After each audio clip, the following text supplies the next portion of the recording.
40장에서도 그렇고 이제 오늘 본문 41장도 그렇고요. 이 본문으로 딱 들어가서 보면은 뭔가 반복적인 부분이 있어요. 그게 뭐냐면은 종려나무를 성전 벽에 새기고 성전 문에 새기고, 이게 40장에도 이런 내용들이 계속 나오고 오늘 본문에서도 계속 나오는 것을 볼 수가 있어요.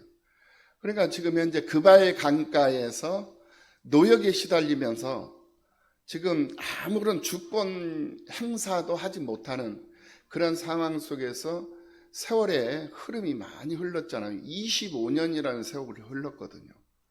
25년이라는 그런 세월이 흐른 가운데서 성읍은 불타고 성전은 무너져버린 그런 상태에서 이 가느다란 희망, 작은 소망, 그 본향을 향한 그런 소망을 갖고 있었던 이 이스라엘 백성들의 그 소망마저도 다 없어져 버리는 그러한 상황 가운데 놓여져 있었던 상황입니다. 그때 하나님께서 이 에스겔에게 임하셔가지고 에스겔을 데리고 예루살렘 성전으로 가요. 그리고는 예루살렘 성전을 다시 재건할 수 있는 그런 환상을 보여주시는데, 성전의 이 벽과 문에 새겨놓은 종려나무는 무엇을 뜻하는가? 이것을 우리가 생각해 보지 않을 수가 없죠. 그래서 오늘 이 시간에는 종려나무에 관한 그런 내용들을 생각해 보게 되는 것입니다. 오늘 첫 번째, 평화와 쉼을 뜻하는 것이 종려나무의 의미다. 종려나무는 어떤 의미를 가지고 있는가?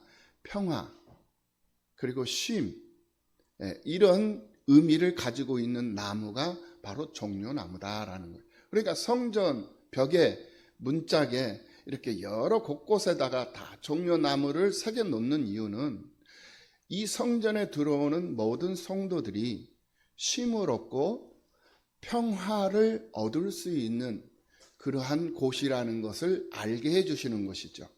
이것이 바로 종려나무의 의미였다라는 거예요. 출애굽기 15장 27절 말씀을 한번 보시겠습니다.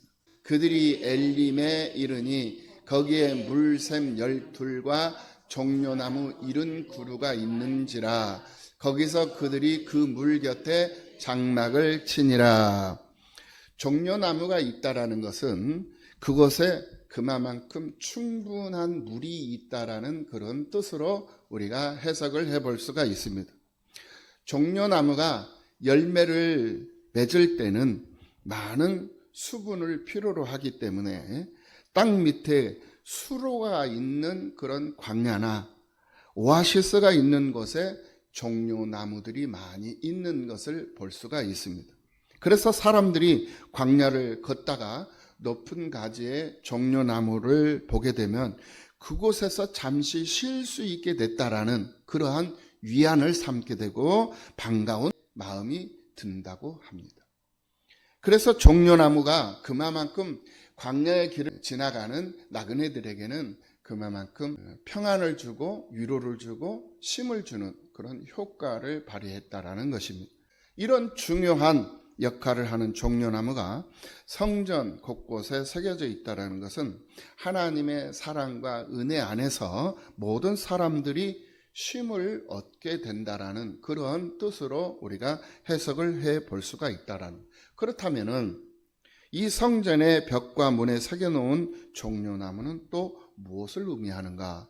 두 번째로 바로 이 종려나무는 번성과 축복을 뜻한다고 합니다. 이 종려나무는 대추야자나무라고도 합니다. 이 대추야자나무의 열매는 한 번 맺으면 한 나무에서 약 한 100kg 정도 되는 열매들을 수확을 할 수가 있다. 그러니까 많은 열매들을 수확을 하는, 엄청난 열매를 수확할 수 있는 그런 나무다라는 거예요. 그래서 번성과 축복을 상징하는 나무다. 시편 92편 12절 말씀을 한번 볼까요? 의인은 종려나무같이 번성하며 레바논의 백향목같이 성장하리로다. 이 번성의 축복은 태초에 엘로힘께서 사람들에게 주신 최초의 복이에요. 그리고 아브라함에게까지도 주신 복이고요. 창세기 22장 17절 말씀 한 번 더 찾아보시겠습니다. 창세기 12장 17절 말씀 시작. 내가 내게 큰 복을 주고 내 씨가 크게 번성하여 하늘의 별과 같고 바닷가의 모래와 같게 하리니 내 씨가 그 대적의 성문을 차지하리라. 18절 시작. 또 내 씨로 말미암아 천하 만민이 복을 받으리니 이는 내가 나의 말을 준행하였음이니라 하셨다 하니라. 이렇듯 하나님께서 주신 번성의 축복은 태초에 사람들에게 주신 복이고 또 믿음의 조상인 아브라함에게 주신 그런 복이었다라는 거예요. 그래서 믿음으로 사는 오늘 우리들에게까지 그 복의 근원이 흘러 들어오고 있다라는 거예요. 그래서 우리가 예수를 잘 믿고 하나님의 사람으로서의 본분을 다하면서 세상을 살잖아요. 그러면 아브라함에게 주신 그 축복이 우리에게도, 그 복이 우리들에게도 영향을 미친다. 우리들에게까지 임하게 된다라는 말씀이 되는 거예요. 구약 성경 말씀에 다말이라는 여자의 이름이 있습니다. 이 다말은 바로 다윗 왕의 딸이죠. 압살롬의 누이 동생이기도 하고요. 그런데 이 다말이라는 이 뜻이, 이름의 이 뜻이 뭐냐? 이 히브리어로 타마르라고 하는데, 이 타마르라고 이름을 지은 것은 그를 통해서 자손들의 번성이 있기를 기원하는 의미라고 합니다. 타마르라는 말은 번성을 뜻하는 말이에요.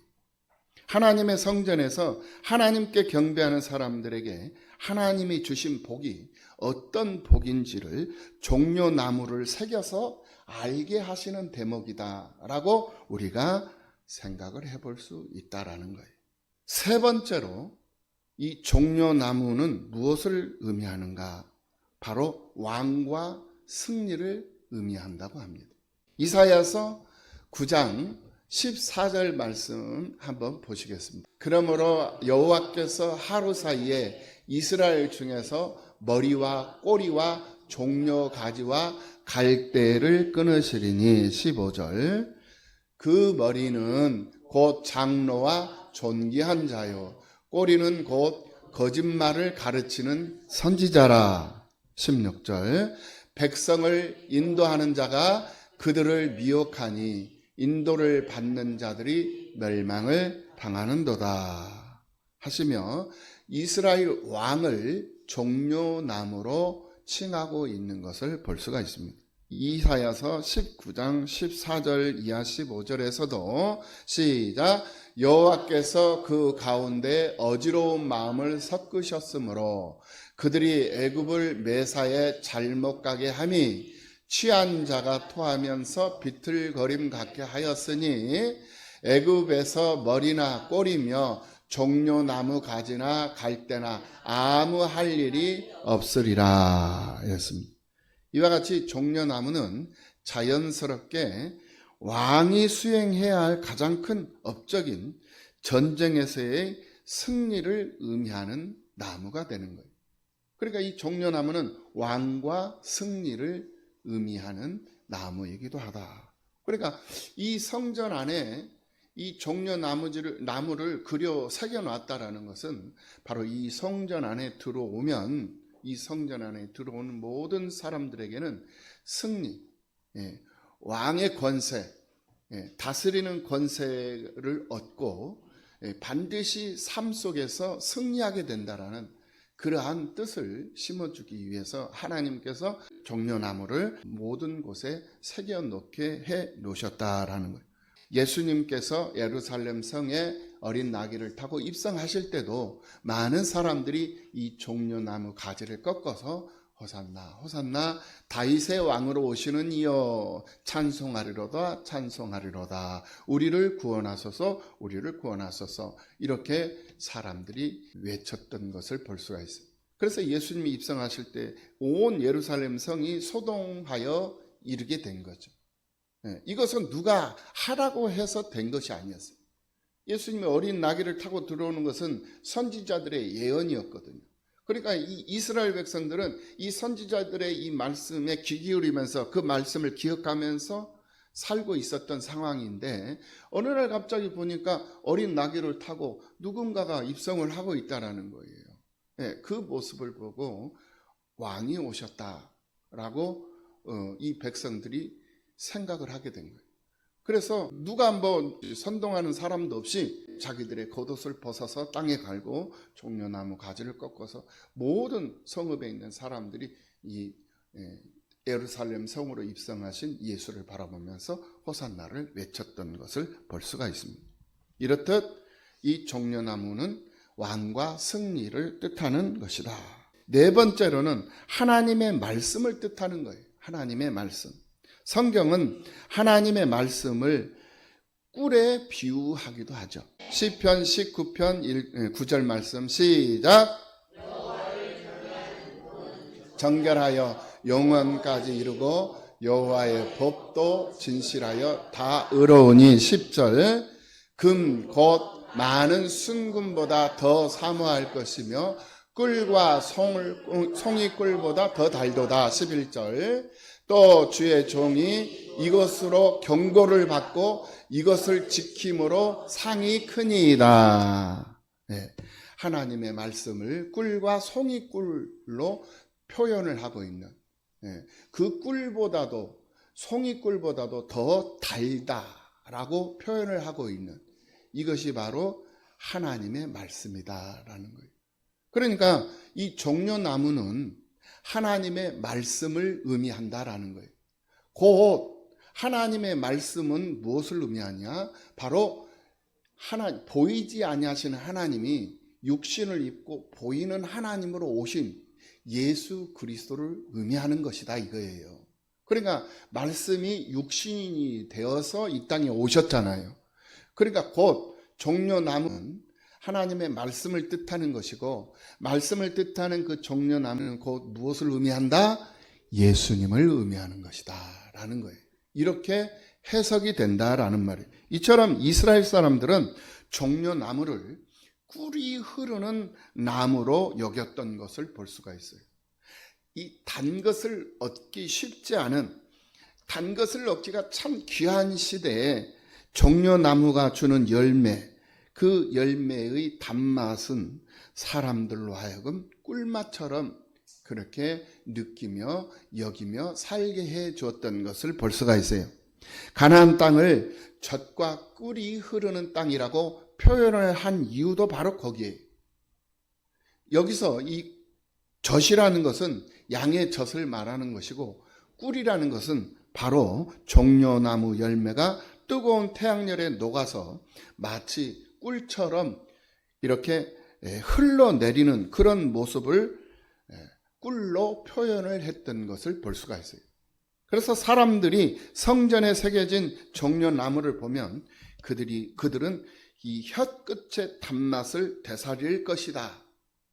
그래서 하나님께서 이 성전 안에 종려나무들을 새겨 놓을 수 있게 주셨다라는 거예요. 그리고 하나님의 말씀을 들을 때 그 말씀을 대추나무 열매의 단맛처럼 느끼면서 하나님의 말씀을 따라 살 것을 다짐하게 되는 것을 볼 수가 있어요. 그리고 마지막으로 뭐냐? 바로 생명력을 의미하는 것이다. 생명력. 끈질긴 생명력을 가지고 있는 것이 바로 이 종려나무였다라는 거예요. 그래서 이 종려나무는 거의 한 200년 정도 수명을 가지고 있다고 합니다. 200년 정도 살면서 아주 풍성한 한 나무에 열매를 맺으면 100kg이 넘는 그런 열매를 수확할 수 있다고 그랬잖아요. 그렇게 아주 풍성한 열매를 끊임없이 만들어내는 나무가 이 종려나무라는 거예요. 히브리어로 타마르라고 하지만은 이 헬라어로는 피닉스라고 해요. 피닉스라는 것은 뭐냐면 불사조라는 뜻을 가지고 있어요. 불사조. 그러니까 타마르라고 하는 번성을 뜻하는 그러한 뜻을 가지고도 있지만은 헬라어로는 이 피닉스라고 하는 불사조라고 하는 뜻을 가지고도 있는 나무가 이 종려나무다라고 하는 거예요. 이것이 바로 종려나무의 공식적인 학명이다라고 합니다. 이처럼 종려나무의 이 생명력은 끈질기다라는 것을 알 수 있는 거예요. 그만큼 하나님의 백성들의 생명력은 강하고 끈질기다는 것을 의미하고 있다는. 그런데 이 나무가 아무 데서나 이렇게 잘 자라는 것은 아니다라는 거예요. 이 나무가 아무 곳에서나 이렇게 끈질긴 생명력을 가지고 싹을 돋고 성장하고 풍성한 열매를 맺느냐, 그것이 아니다라는 거예요. 그러면은 어떤 상태에서 이 나무가 잘 자랄 수 있느냐? 바로 물이 충분한, 수분이 충분한 곳에, 그곳에서 이 나무는 뿌리를 내리고 성장해서 열매를 맺게 된다라는. 그래서 많은 사람들에게 쉼과 평안을 줄 수 있는 나무가 된다라는 거예요. 그래서 시편 1편 3절 말씀에 보면은 그는 시냇가에 심은 나무가 철을 따라 열매를 맺으며 그 잎사귀가 마르지 아니함 같으니 그가 하는 모든 일이 다 형통하리로다 라고 말씀하고 있는 것을 볼 수가 있어요. 그러니까 이 시냇가에 심은 나무, 이게 무슨 나무냐? 바로 종려나무였다라는 거예요. 그 나무가 철을 따라서 열매를 맺으며 잎사귀가 마르지 아니함 같으니 그가 하는 모든 일이 다 형통하리로다, 이렇게 말씀을 하고 있는 것을 볼 수가 있어요. 그래서 물 가까이에 있는 나무가 번성하고 하나님의 말씀을 가까이 하는 이가 형통하게 된다는 이 말은 무엇을 의미하냐면은 물은 생명을 의미하는 거잖아요. 생명. 그러니까 생명은 곧 뭐예요? 하나님의 말씀이다라는 거예요. 그러니까 하나가 되는 거예요. 물과 종려나무는 하나가 되는 거죠. 생명, 하나님의 말씀이 된다라는 거예요. 그래서 하나님의 말씀이 없으면 평화도 없고, 하나님의 말씀이 없으면 쉼도 없고, 하나님의 말씀이 없으면 번성하지도 못하고 축복을 받지도 못하고, 하나님의 말씀이 없으면 왕의 권세도 없고 승리도 못하고 생명력도 없다라는 것을 말씀해 주시기 위해서 에스겔에게 성전을 보여주시면서 그 성전문, 성전벽에 종려나무를 새겨 놓았던 것을 볼 수가 있습니다. 이것이 바로 이 에스겔서 40장, 41장을 통해서 우리가 확인해 볼 수 있는 특이한 장면이었다라는 거예요. 그래서 우리가 성전을 보면 이 에스겔 성전은 건축되지 않았어요. 하나님께서 보여주신 환상이었다라는 거예요. 그럼 건축되지 않은 그 성전, 하나님이 보여주신 그 성전은 곧 무엇을 의미했느냐? 솔로몬의 성전도 아니었고 수르바벨의 성전도 아니었고 헤롯 성전도 아니었어요. 그럼 뭐냐? 바로 예수 그리스도였다라는 거예요. 이것을 의미하는 거예요. 그러니까 종려나무도 예수님, 성전도 예수님. 성소 안에 들어가면 뭐가 있어야 됩니까? 오른쪽에는 떡상이 있어야 돼요. 왼쪽에는 촛대가 있어야 돼요. 7촛대. 이 떡상도 예수님의 살, 예수님을 의미하는 거잖아요. 이 촛대, 7촛대도 바로 성령을 의미하는 거거든요. 예수님의 살과 그리고 빛 대신 예수님, 이게 보여야 되거든요. 성전에 있어야 되거든요. 그런데 에스겔에게 보여주신 이 성전은 성소 안에 들어가서 보니 떡상도 없고 촛대도 없더라는 거예요. 그러면은 예수님이 떡이고 예수님이 촛대이기 때문에 보여줄 필요가 없는 거예요. 그게 오늘 본문 22절 말씀이에요. 나무 제단의 높이는 3척이요 길이는 2척이요 그 모퉁이와 엽과 면을 다 나무로 만들었더라. 그가 내게 이르되 이는 여호와 앞에 상이라 하더라. 여호와 앞에 상, 하나님 앞에 놓인 상, 떡상, 이거 상을 말하는 거예요. 이 상이 나무로 만들어져 있는 상이라 이 말이에요. 뭐가 그려져? 이게 바로 에스겔 성전을 통해서 성소 안에 보여줬던 환상이었어. 그러면 곧 예수님을 보여주신 거거든요. 예수님의 십자가를 보여주신 것이었다라는 거예요. 그래서 언약궤가 있던 자리에 나무상이, 나무 제단이 있다라는 것은 바로 십자가가 있게 될 것이라는 것을 보여주고 있는 거예요. 이게 바로 성전이다라는 거예요. 그러니까 예수님을 지금 현재 보여주는 거예요. 이게 몇백 년 전 얘기예요. 590년경에 하나님께서 에스겔에게 보여주신 성전의 모습이었다라는 거예요. 예. 그리고 촛대도 없어요. 촛대는 곧 무엇을 의미하냐면은 바로 빛을 의미하는 거잖아요. 불을 밝히는 거거든요. 그래서 하나님의 말씀이에요. 말씀은 곧 뭐다? 예수 그리스도다 이거예요. 예. 그러니까 하나님의 말씀은 내 발의 등이요 내 길의 빛이니이다 이랬거든요. 시편에서. 그 말씀처럼 이 촛대가 없다라는 것, 촛대는 바로 하나님의 말씀인데 없다라는 것은 곧 예수님이 계시기 때문에 촛대가 없는 거예요. 네, 이 말이에요 지금. 그래서 성소 안에 말씀, 떡상도 없고 촛대도 없다 이 말은 곧 예수님이 계시기 때문에 그 형상이 필요가 없었던 거예요. 네. 그리고 또 하나가 또 없음. 뭐가 없냐면 휘장이 없어. 휘장은 뭐냐면은 기성소와 성소를 막고 있는, 쉽게 말하면 커튼이에요. 막고 있는 막이에요. 그 막을 예수님께서 십자가에 죽으심으로 휘장이 찢어졌거든요. 위에서부터 아래로 다 찢어져 버린 거예요. 갈라져 버린 거예요. 휘장이 없어져 버린 거예요. 그래서 지금은 직통, 하나님과 나와 직접적 그런 관계를 맺고 세상을 사는 그러한 시대가 돼버린 거예요. 예수님께서 깨뜨린 거예요. 지성소와 성소 이 사이를 깨뜨려 버린 거거든요. 찢어버린 거예요. 구분을 했었는데 그 구분을 이제는 없애버릴 거예요. 예수님께서 십자가에 죽으심으로. 그래서 지금은 누구나 예수 그리스도의 이름으로 하나님 앞에 직접 통한다 이거예요. 하나님 앞에 직접 통하는 그러한 믿음의 삶을 살아가는 거예요. 그러니까 여러분들이 때로는 목사님을 통해서 기도받고 목사님의 기도로 힘을 얻을 수도 있지만은 직접적으로 하나님과의 직접적인 관계를 통해서 기도 응답을 받고 기도를 하면서 하나님과 관계를 유지하면서 살게 되는 거예요. 이게 바로 지금 은혜의 시대를 살아가고 있는 우리들의 삶의 모습입니다. 왜? 예수님이 성전이시기 때문에 그렇다라는 거예요. 그러면 우리는 지금 현재 보이지 아니하시는 그 예수님이라는 그 성전 안에 우리가 들어가 있는 거예요.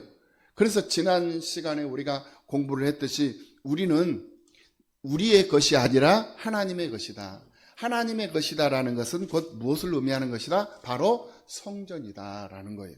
너희 몸은 하나님의 성전인 것을 알지 못하느냐 이렇게 말씀을 하고 있는 것을 볼 수가 있었잖아요. 고린도전서 3장 16절 이하 17절 말씀에서 너희는 너희가 하나님의 성전인 것과 하나님의 성령이 너희 안에 계시는 것을 알지 못하느냐라고 분명히 말씀을 하고 있는 것을 볼 수가 있었죠. 그러면서 누구든지 하나님의 성전을 더럽히면 내가 하나님의 성전이요. 그러니까 내 몸이 그렇단 말입니다. 내 육체가 하나님의 성전이라니까요. 요한복음 2장 21절. 자, 보십시다. 그러나 예수는 성전된 자기 육체를 가리켜 말씀하신 것이라. 예수님의 육체가 뭐다? 성전이라는 거예요. 그러니까 우리의 육체는 뭐다? 성전인 거예요. 예수 안에 있는 성전 안에 들어가 있는 우리의 육체 또한 성전이 되는 거예요. 아까 말씀 들었잖아요. 고린도전서 3장 16절 17절 말씀에서 너희가 하나님의 성전인 것과 하나님의 성령이 너희 안에 계시는 것을 알지 못하느냐 17절. 누구든지 하나님의 성전을 더럽히면 하나님이 그 사람을 멸하시리라. 하나님의 성전은 거룩하니 너희도 그러하니라. 하나님의 성전이 거룩해. 예수님이 거룩하니 그 안에 있는 우리도 거룩하다라는 거예요.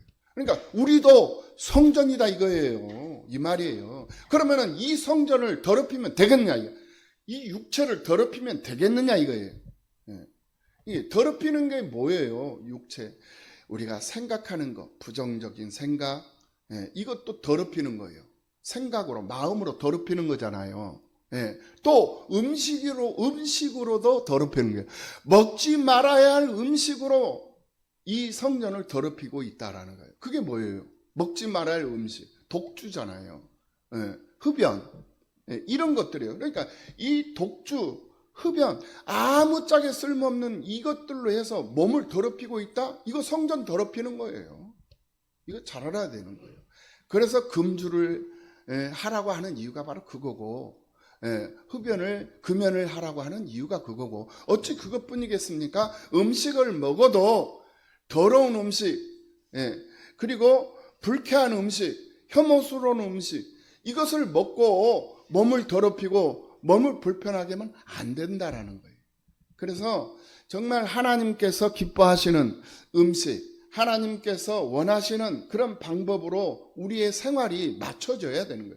내 마음대로 내 방식대로 살던 내가 이제는 성경대로 성경 말씀 따라 내 삶이 수정되고 교정되고 바뀌어져서 하나님이 기뻐하시는 그런 삶을 살아갈 수 있는 삶을 살아가는 그런 사람들이 되어져야, 그래야 하나님의 기적 속 주인공이 될 수 있고 하나님의 은혜를 누리면서 살 수 있는 사람들이 된다라는 거예요. 믿으시기를 예수님의 이름으로 축원합니다. 너희는 너희가 하나님의 성전인 것과 하나님의 성령이 너희 안에 계시는 것을 알지 못하느냐? 누구든지 하나님의 성전을 더럽히면 하나님이 그 사람을 멸하시리라. 이거 잘 알아야 돼. 하나님이 그 사람을 멸하시리라. 자기 자신, 자기 육체가 성전이에요. 하나님 안에 있는 그 사람을 말하는 거예요. 세상 사람들이 아니라, 세상 사람들은 바로 우상, 신전이죠. 신전. 세상 사람들은 신전이지만 오늘 우리들은 성전이 되는 거고요. 그런 차이가 있다는 것을 알아요. 그래서 우리 몸을 함부로 이렇게 학대해서도 안 되고, 우리 몸을 함부로 하나님이 기뻐하시지 않는 그러한 것들로 몸을 망가뜨리는 일이 있어서도 안 된다. 그래서 이 문신을 새기는 것도 이거 잘 생각해야 돼요. 물론 여성들이 이뻐지기 위해서 눈썹에 문신을 하고, 남자들이 눈썹이 없어서 눈썹 문신을 하고 머리에 문신을, 이런 거는 상관없어. 이런 거는 상관없어. 왜냐하면 다른 사람들을 불쾌하지 않게 하기 위한 방법이기 때문에 오히려 그런 것들은 권장을 해요. 좋은 겁니다. 왜냐하면 나의 이 단정한 모습을 보고 나도 좋지만, 나의 이 단정한 모습을 보고 다른 사람들이 좋아하기 때문에 그러는 거예요. 다른 사람들이 기뻐하잖아요. 그런데 교회 나올 때 나의 이 단정한 모습으로 교회에 나오지 않고 아주 추한 모습으로 교회를 나온다. 그러면 나는 상관이 없어. 나는 편하니까 이렇게 나왔다. 그런데 다른 사람들이 불쾌하게 생각한다 이거예요. 그러면 이거 덕을 세우지 못하는 거잖아요. 그러면 하나님 앞에 본이 되지 못하는 거죠. 사람 앞에도 본이 되지 못하는, 그런 원리와 같은 것이다라고 우리가 생각을 하면 될 것입니다. 오늘 이 에스겔서 41장을 통해서 다시 한번 우리가 생각해 볼 건 뭐냐? 바로 에스겔에게 보여주신 하나님의 이 성전은, 지금 성전이 다 무너져 버렸잖아요. 성읍이 다 불타버렸잖아요. 없어져 버렸어요. 없어져 버렸어. 그런데 없어졌다고 해서 없는 게 아니다라는 거예요. 눈에 보이지 않을 뿐이지 없는 것이 아니다라는 거예요. 없어졌어도 있는 것이다. 이것을 보여주시는 거예요. 어떻게 있느냐? 예수 그리스도로 있는 것이다 라는 것을 보여줘요. 그러니까 오늘 우리들도 마찬가지예요. 우리들이 지금 현재 삶 속에서 살잖아요. 교회에 지금 현재 이곳이 성전 아니에요. 이것은 하나의 예배당, 예배를 드리기 위해서 모이는 장소일 뿐이야. 이곳은, 이 공간은. 그렇다고 해서 이 공간을 소홀히 해서도 안 되는 거예요. 우리가 모이는 곳이기 때문에 청결해야 되고 청정해야 되고 깨끗해야 되고 그렇잖아요. 그런데 성전의 개념은 아니다. 그럼 성전은 뭐냐? 바로 보이지 않아. 없어. 성전은 없어. 보이지 않아. 그런데 보이지 않는다고 해서 없는 게 아니다. 있다 이거예요. 그것을 에스겔에게 보여준 거예요. 590년 전에 보여주신. 그리고 거의 600년이 지난 이후에 예수 그리스도로 우리들에게 확정을 시켜주신 거예요. 할렐루야. 예수 그리스도로 확정, 하나님께서 약속하신 것을 예수 그리스도로 성취해 주셨다라는. 그러니까 예수를 보니까 에스겔서에서 말씀하신 그 성전이 그대로 보여져 버리는 거예요. 예수를 보니까. 그러니까 에스겔이 보았던 성전은 건축되지 않았단 말이에요. 다시 말씀을 드리는 거예요. 건축되지 않았지만은 그가 몸으로 오신 거예요. 그 성전. 그 성전이 몸으로 오셨다라는 거예요. 그리고 몸으로 오셔서 친히 고난을 받으셔서 언약궤, 이 지성소 안에 있는 언약궤가, 지성소, 오늘 본문에 지성소가 있는데 언약궤 없어요. 언약궤가 있는데 그 언약궤가 나무로 만들어져 있어요. 언약궤는 금으로 만들어져 있는 거거든요. 근데 그 언약궤가 나무로 만든 상이야. 나무로 만들어져 있는 상인데 그 어떻게 된다? 세 척, 두 척. 이게 바로 십자가상이더라는 거예요. 지성소에 있었다. 이게 바로 십자가였다라는 거예요. 그러니까 휘장이 없고 언약궤가 없고 또 떡상이 없고 촛대가 없고 이 네 가지가 없더라는 거예요. 성소 안에, 지성소 안에. 그러면 그 지성소, 성소 그게 뭐였나? 바로 성소는 우리 성도들의 생활이고 지성소는 하나님의 영광이었다. 그 생활 속에서 하나님의 영광이 드러나는 이것을 보여주신 거예요.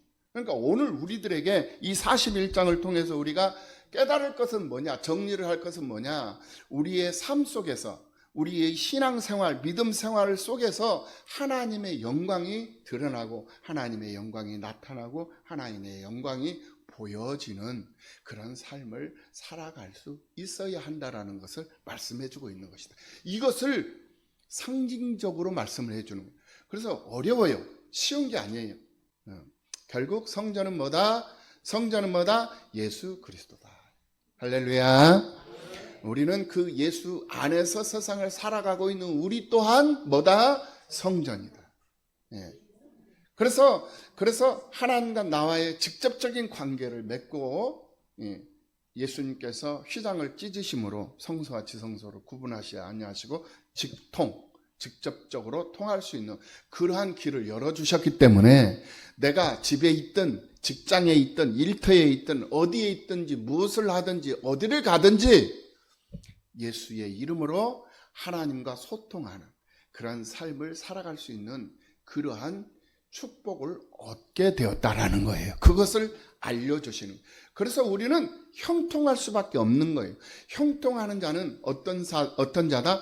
하나님의 말씀을 주야로 묵상하고 때를 따라 철을 따라서 열매를 맺으며 이게 바로 형통한 자의 조건이에요. 그러니까 복 있는 사람은 반드시 형통해야 된다. 복 있는 사람은 반드시 형통해야 돼. 그러면 복 없는 사람은 어떻게 해? 형통하지 못한 사람은 어떻게 해? 복이 없는 사람. 형통하지 못한 사람들은 복이 없는 사람. 형통해야 복 있는 사람. 할렐루야. 하나님의 말씀, 이 말씀 잘 붙잡고 믿음으로 승리하는 여러분들의 삶이 되시기를 예수님의 이름으로 축원합니다. 믿음으로 복음으로 끝까지 이기는 자의 삶을 사는데 부족함이 없는 우리 발복교회 모든 성도들이 다 되시기를 예수님의 이름으로 축원합니다.